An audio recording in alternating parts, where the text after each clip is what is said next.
Well, as a matter of fact, I grew up in Glendale, California, and there is an arts and music library just up the hill from my house called Brand Library. And it was a beautiful private home built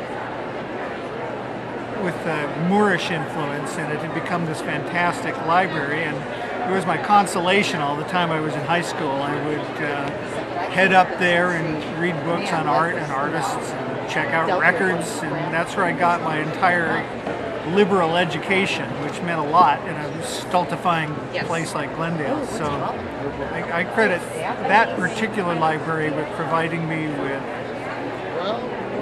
something more than consolation and inspiration. It really gave me a view of a wider world outside the tiny world that my family inhabited. And, it was a lifesaver. I can't say enough about it.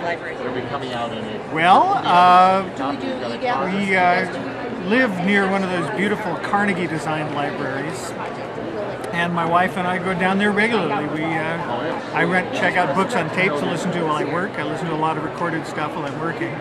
And we check out videos and things to watch, and of course we check out books. We don't buy books anymore, we get them at the library because we ran out of bookshelf space. So being able to just go and... Plus the libraries here in Seattle, they're really responsive. You ask them to purchase a book and frequently they'll get it and they'll save it for you, and it's just a wonderful situation. Well, it is an issue here. We've had library closures that have been shocking, frankly, because you think of libraries as being sacrosanct. And I'm from a time when public schools were strong and good, and libraries were wonderful and quiet. And I don't know what happened to change that, but I wish the sort of I don't know what to think of it, the pro-civics attitude that used to make people regard libraries as indispensable would come back. It always backfires, doesn't it? You can't get better publicity for a book than banning it. And I think history always shows that people who try to ban books are misguided zealots at best. They're always shown to be wrong after the passage of time. Always. There's never a book banning that came to be thought of as a good thing by reasonable people.